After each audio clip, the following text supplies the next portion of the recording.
So, hello, New York. Why is there more people in the back? You can come forward. I don't bite.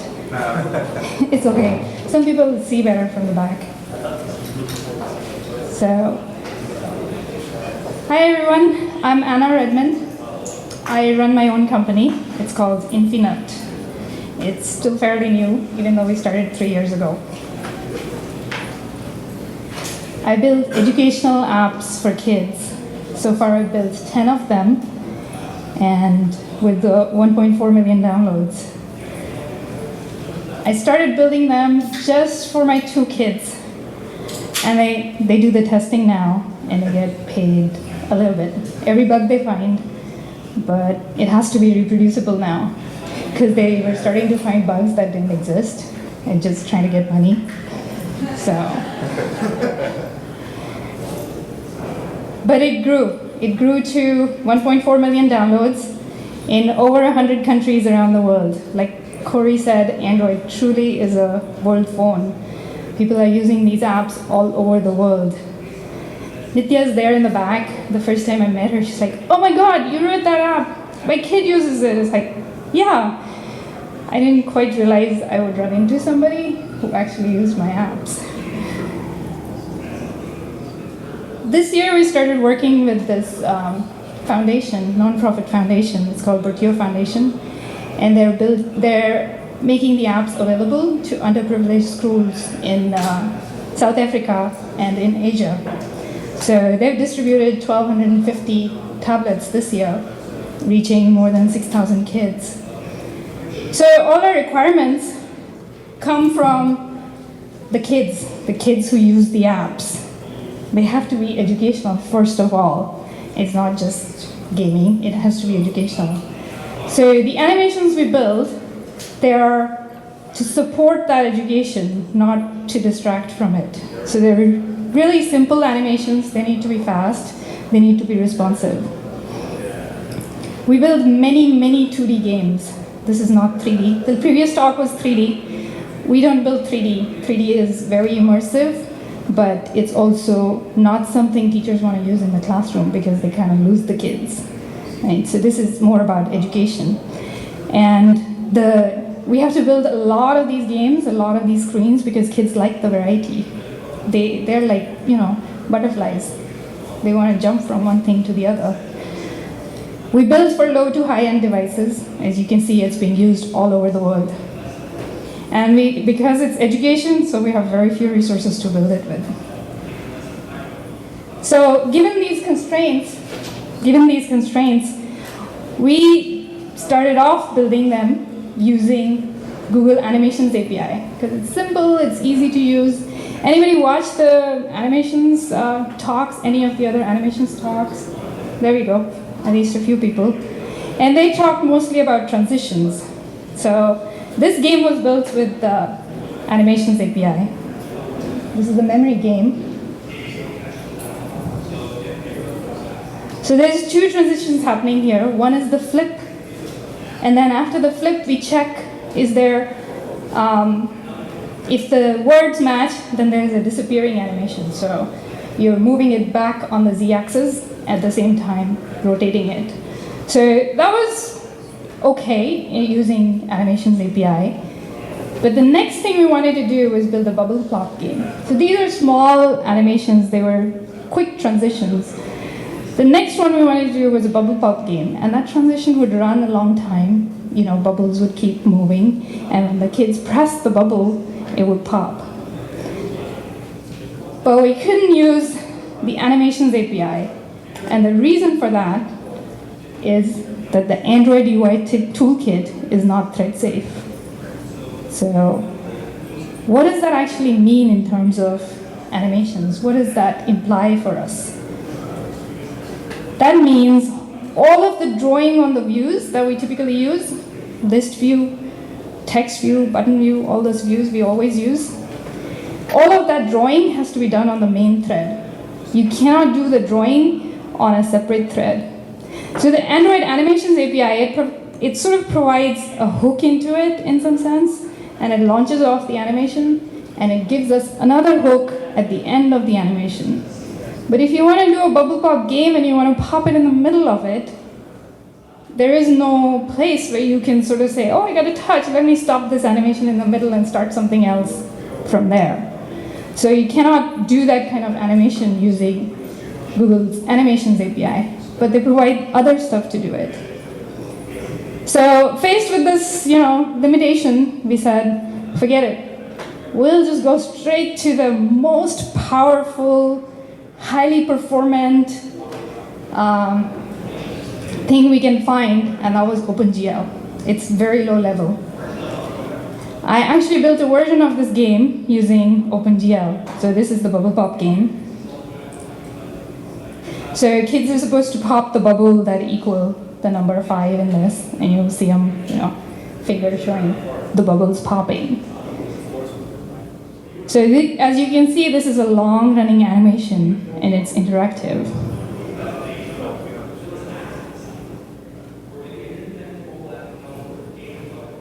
So I'm going to pause that. So as we were building with OpenGL, we ran into all these low-level issues that you see with OpenGL. So on the right, yeah, your right too, my right too. It's like, I'm trying to think. On the right is the image that it was supposed to look like, and it did look like on my Motorola Triumph, which was a low-resolution device. And I got this, brand new first generation Nexus 7, and I tried it on it, and the left one is the one that it looked like on that. So it turns out textures in OpenGL, texture is just a name for an image or a bitmap in OpenGL, they have to be a power of 2. So 256 by 256, 512 by 512, all powers of 2. And I knew that was big and bold written in the book, so I knew that, and I took my images and I did that. But the problem was I put them in drawable HDPI folder. So on the Nexus 7, which was a bigger device and a higher resolution, Android, when it pulled the image up and it loaded it, it actually loaded it as 341 by 341 or something like that. So I don't have to tell you guys that's not a power of 2. So we ran through a lot of low-level issues like this. Another issue with OpenGL is you cannot do fonts. You have to do everything as images. So even the text you're writing, you have to write it as image by image. So faced with that, we did what any developer would do, and all business people will tell you never to do, and that's we built a framework. So we built a framework around it. Fortunately, we don't have any business people, so we can sort of make our own mistakes. So about halfway through building that framework, though, we realized that we were building exactly what SurfaceView provided. So we cleaned up that code and threw away a lot of code, and we ended up with SurfaceView. So SurfaceView, not to be confused with GL SurfaceView. GL SurfaceView is actually, it does the drawing using OpenGL, and SurfaceView uses all the drawing functions. There's still the Android drawing functions, which is the canvas drawing. So the SurfaceView works differently. As you can see, this image is very different from the previous one. In this one, the drawing is not happening on the main thread. We're actually doing all the drawing on a separate thread that we launch off ourselves. But SurfaceView provides us a mechanism for doing that drawing in a separate thread. And as that thread runs, we're doing every single time it goes through the loop, we do an update and we do a draw. So if you just keep drawing the same thing over and over again, you get a static image, right? And if you draw something and just move it slightly after every time it goes through the loop, you get an animation. So, and then the touch events we'll talk about later, but the touch events are still coming on the main thread. And so the main thread is not blocked, it can accept user input. And somehow we have to get those touch events and respond to those touch events too. And we'll talk about that. So just to give you an idea of how often or how fast this happens, we are looking at, to get an animation, a decent animation, actually a fairly convincing animation, you're looking at about 30 frames a second.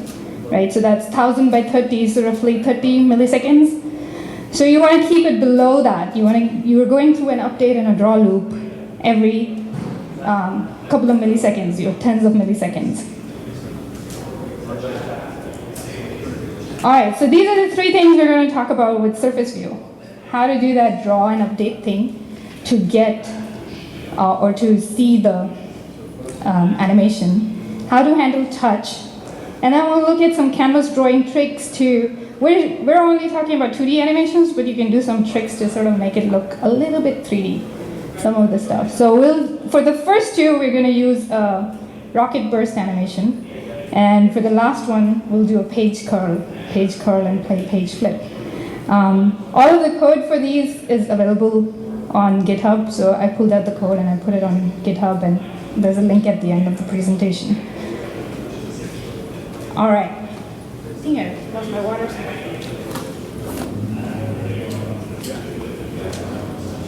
I will play this animation. So watch the rocket burst.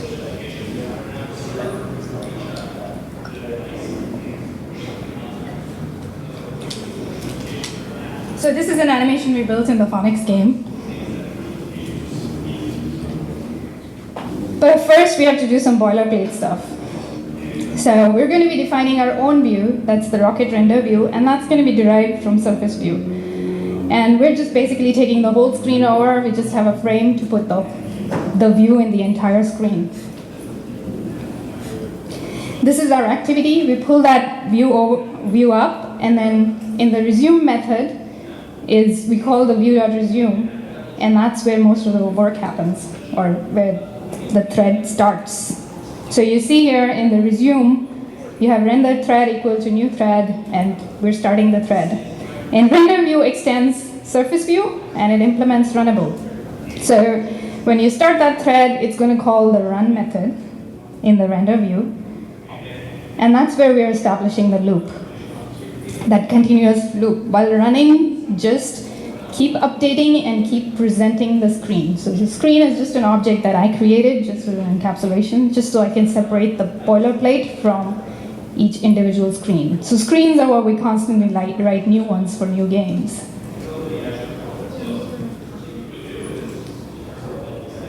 Sorry, was there a question? I wasn't sure if the sound is coming from behind me or... Okay, somewhere outside.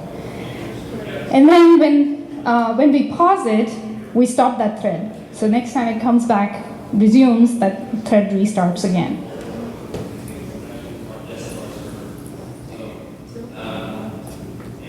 All right, so next we're going to talk about how we actually do the drawing, or the actual animation. How do we draw that animation of the rocket?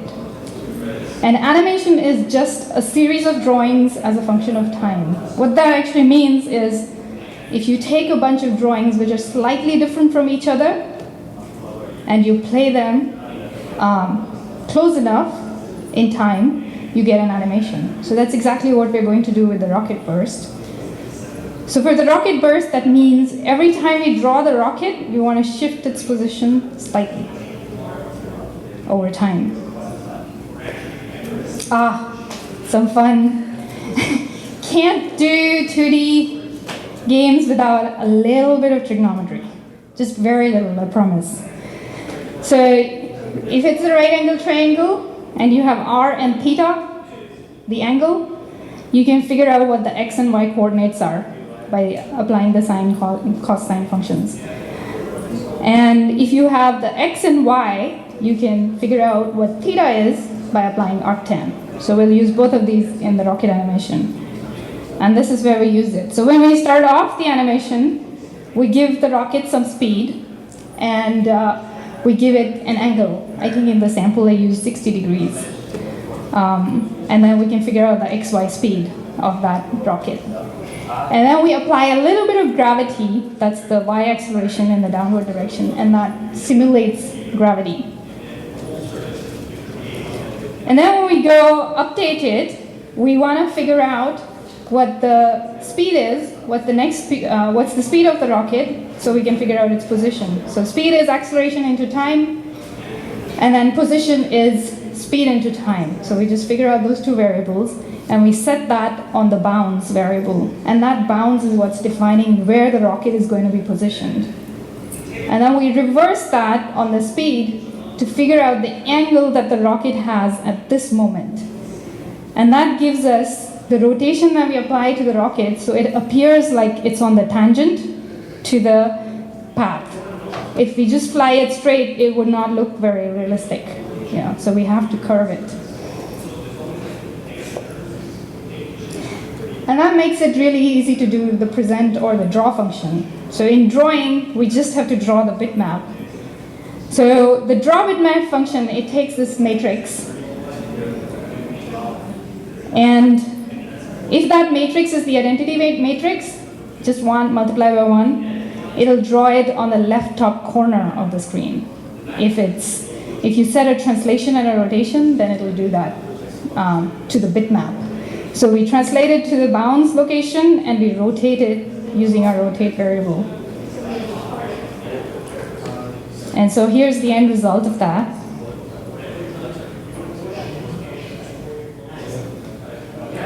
Hey, rocket fly. But it didn't burst. So the next thing we want to do is to burst that rocket when kids touch it. Give that interaction. So we still have the same SurfaceView thread. We have our main thread. The touch event is coming through the main thread, and it's going to the SurfaceView, and we want it to go to the SurfaceView thread. Why is that? That's because if you have the update function is defining the location of the rocket. Right? So if you get a touch, it's the update function that needs to know that that touch happened so it can position things differently or launch off the stars, the next part of the animation. But it becomes tricky. We have 2 threads. One touch function comes in, one touch function goes out. So that's where you have to be really, really careful. All right, so for the view, we just say, let's delegate it to the touch handler, and touch handler will define the 2 functions. On touch, that's called by the main thread to put the touch event into a buffer, and get touch events, that's called by the SurfaceView thread that's pulling those events, and we copy that buffer over and send it to it, so we don't have any conflicts. That's just the touch event. It just holds the data that we want. We're not passing the full touch event that you get from Android. We're passing just what we need. And this is all synchronized. So we get touch event pool. We're using pools, touch event pool. We use a lot of pools in pooled objects in games, because you want to reduce garbage collection. So things you're going to use repeatedly, you just use pools. So you can recycle it into the pool and get it back out of the pool, and then you can just keep going. So at a time, there's never more than 10, 20 touch events that you haven't processed. So we usually just give it a limit of 100. That's enough to cover it. After that, it's probably a good idea to start dropping them anyway. We can't process that many. So all right, so we add the event, and then we get it, and everything is synchronized. So these 2 things are very clearly synchronized. So then the update function within the view, or the screen, it becomes really easy. You get the touch events, and then check. So we're checking the bounds of the rocket. If it contains the XY coordinate where the touch happened, then we say, okay, burst it, right? Starburst. And that starburst is very similar to the rocket. You give it some initial velocity, some initial acceleration, and then you calculate, at every update, you calculate what happens to the star. At every draw, you draw the star if it's already burst, if the rocket's been burst. So this is what it looks like.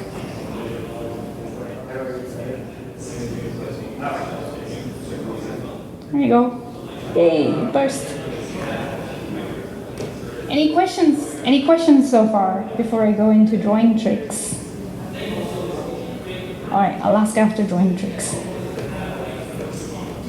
you write, is there Oh, do they burst randomly or... So if you notice that initial velocity we give it, it's a random, yeah. There is between random 100 to minus 100. So they go in different directions and they burst in different directions.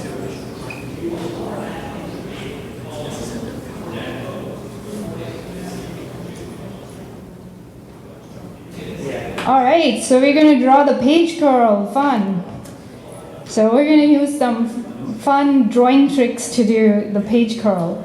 So page curl there, to start off with, I mean, it's all going to be the same thing. You're still drawing on the SurfaceView thread. You're still updating every single time. So you have to have something that's a function of time so you can do an animation. And the touch events still come from the main thread, so none of that is different. So really the magic's going to happen in the drawing function. But let me show the page curl animation, what it looks like and what we're trying to achieve. So this is second grade math game. They write on the touch screen and they solve the problem and then they burst the balloons. And then when it folds, it goes to the next problem, that page curls. This is just to give them a sense of where they should write and what's the page. So here it comes again, the page will curl. There we go.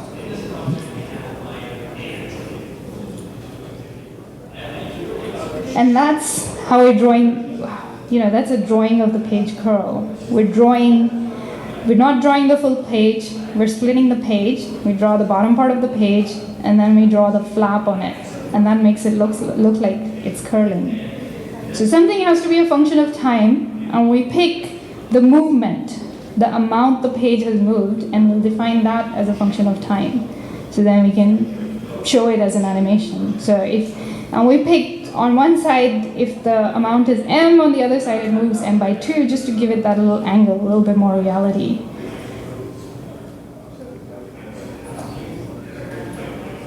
So here's the definition of the movement. We define some velocity, you can give it acceleration. We usually accelerate it fast towards the end, or we speed it up. It's like tearing a page off, right? So you want to just speed it up and not drop a mic though. So we got something that's a function of time, but then how do we draw that thing? For that, we need these coordinates. I'm not going to go into detail of these. You can look at the code if you want, but it's basically using geometry and it's using the two trigonometric functions that we talked about to get what we are trying to get is A, B, C, D. Those are easy, right? If you have the m and m by 2, but the E and F are the hard ones. So we want to get those locations so then we can draw the curl. So how do we draw this then? We know how to draw a plain page, right? We just draw a rectangle with a fill paint, so it fills it with some color, and then we can draw these dashed lines. That code is there in the sample code. So these dashed lines, when I initially did this, I did this as a bitmap. In the sample code, I've done it as actual dashed lines. But the technique I'm going to show you, it's going to work whether it's a bitmap or not. Whether the background, the page, if it has complicated bitmaps, it will work in that case too. So we want to cut this drawing along that path. And that path is A to B, B to C, C to D, and D to A. That's a closed path.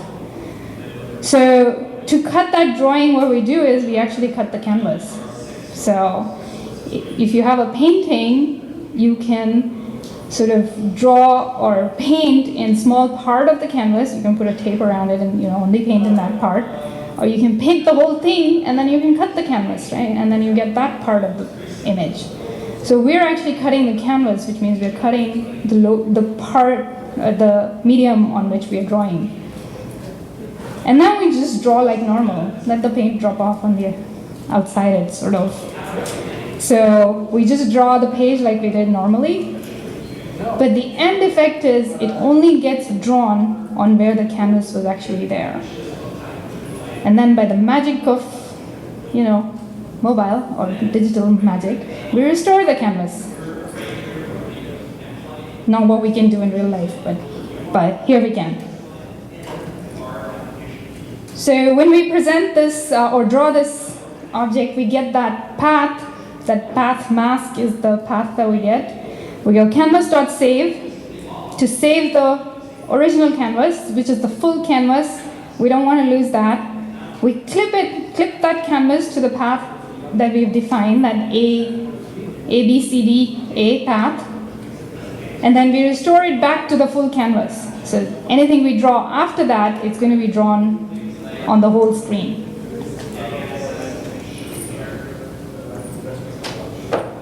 Okay, so one more thing we have to do. We draw the bottom part, we have to draw this flap. And the flap is actually not that hard to draw. Again, we define the path. We got the EF points, so we define the path A to E, E to F, F to D, D to A, closed path, and then just fill it. But if you notice, it has this little shadow. And that shadow is what gives it that little, just a little bit of a pop, just to sort of make it look a little more 3D. And how we do that is just on the paint. So right there, that bottom line, set shadow layer, that's all we do, and it takes care of it. So you may have to adjust those parameters a little bit, depending on what exactly you're drawing. But that gives the little shadow, and we just draw the path like normal, or just fill it like normal. So this is what this animation ends up looking like. I've slowed it down a lot so you can see it.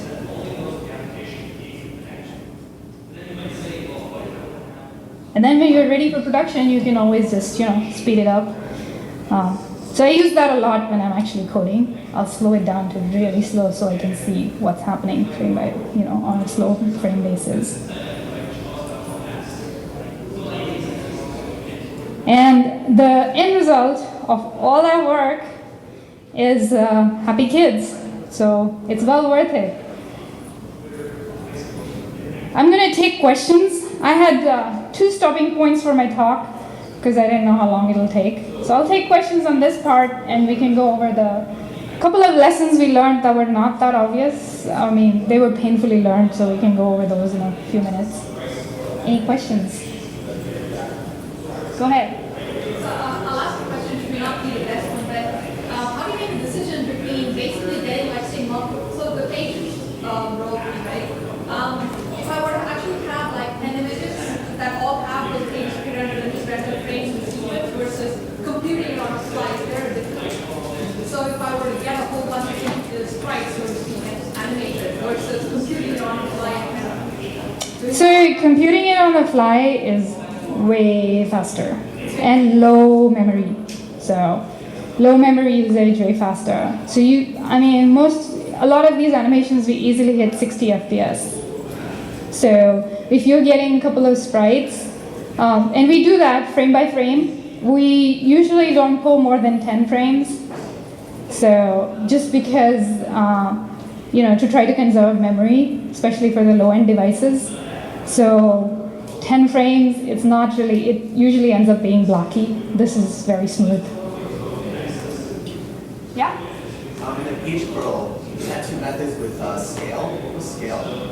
Oh, what scale? So that's a really good question. So what we do is to support multiple device sizes, what we do is we pre-compute a scale variable. So we take, and this is actually all in the code that's on GitHub too. So if you want to look at the sample code, it has the full calculation of scale.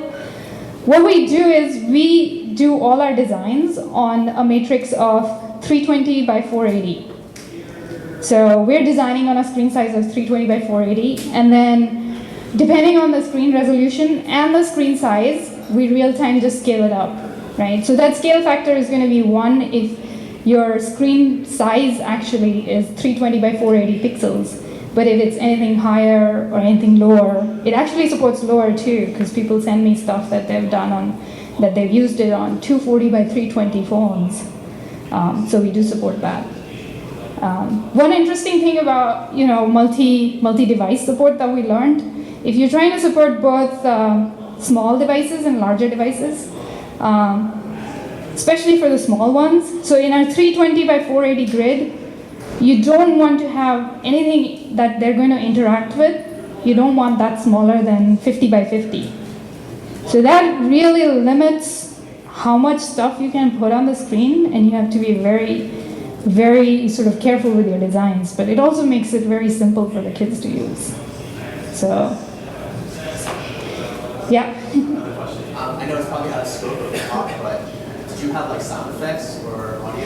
Yeah, there is. The video has audio, but it's because I think it's not, the HDMI is not taking that. So yes, there is sound effects, not in the sample code. In the final, what we publish, it has a lot of sound effects. You can download the apps from, all the links are on Infinut.com, or if you go search for Infinut on Google Play Store, a bunch of the apps will come up. There's light versions of all the apps, so you can download the light version. Or you can download the paid one for kids that you might know.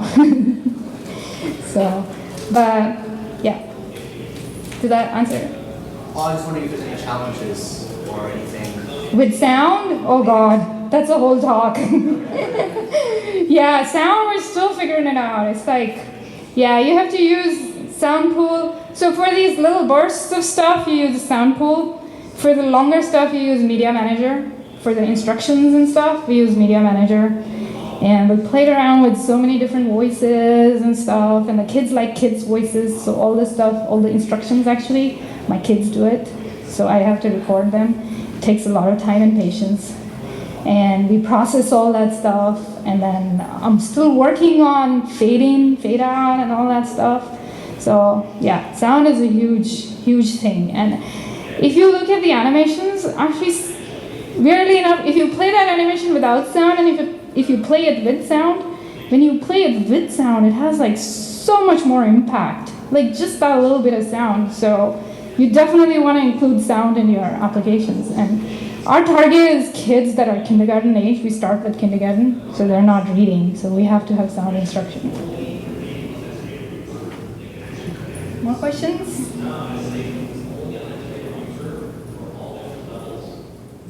Not right now? Okay, well, we might have another chance to have questions. I don't have too much more on the lessons learned, so I'll go through them quickly. So the first one was use delta time instead of absolute time to handle pauses.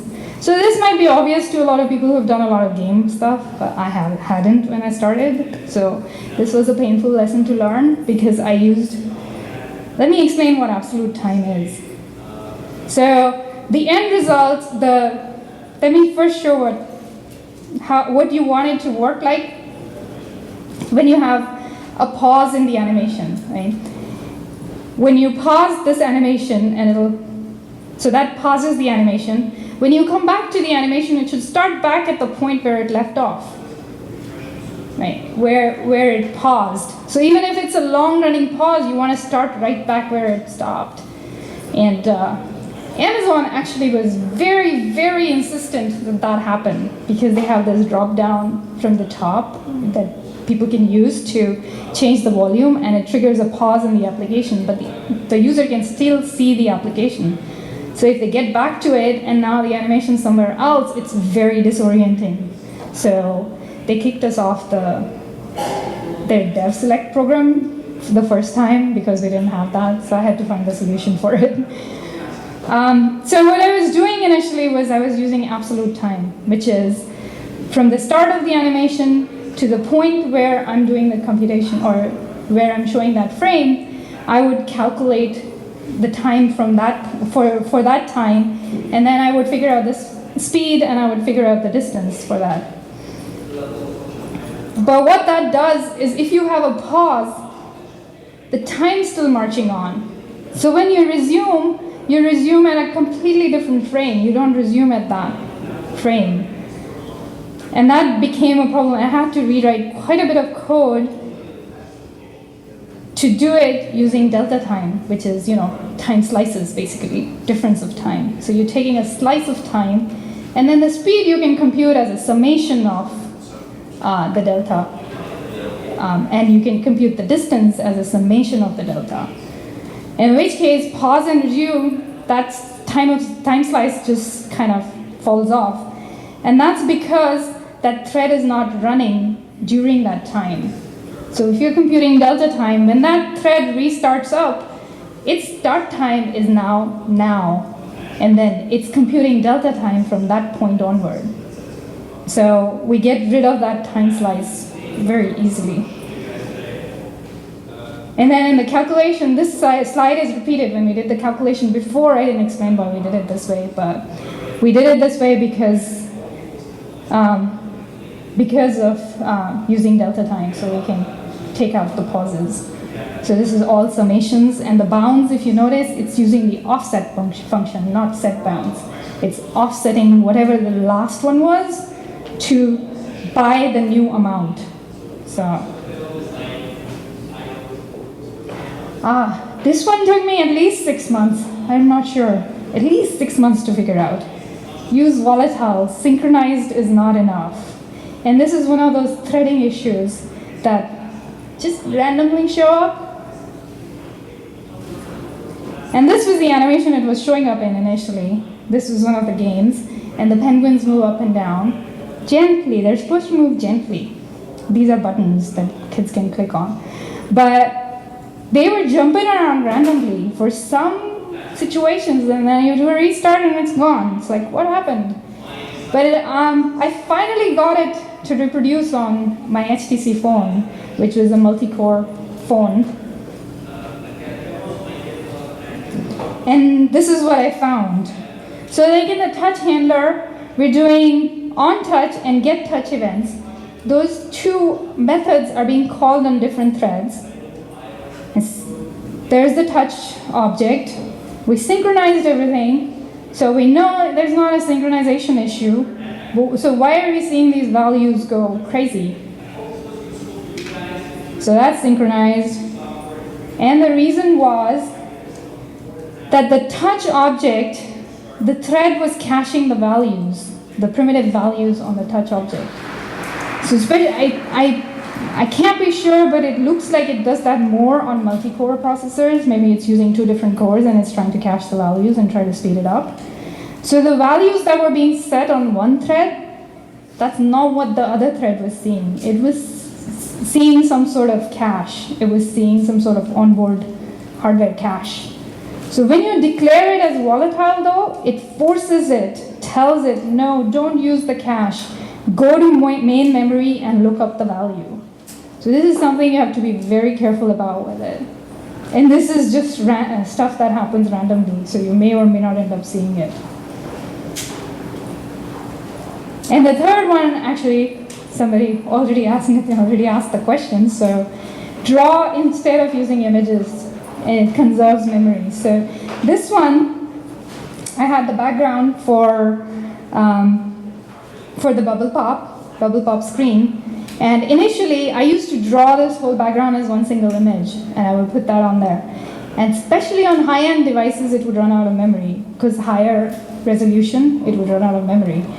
And the solution was to draw the blue sort of background, and just draw the bottom part of the image, and that was a much smaller image, so we didn't end up running out of memory as often. So how we do that is we draw the background and then we give it a radial gradient. So you wanted that little bit of a 3D effect because you're underwater, so you're seeing sort of the light source. So you're seeing a radial gradient from there. And so you define a radial gradient, and you can do all this stuff just by using the canvas functions. You don't have to go OpenGL just for that.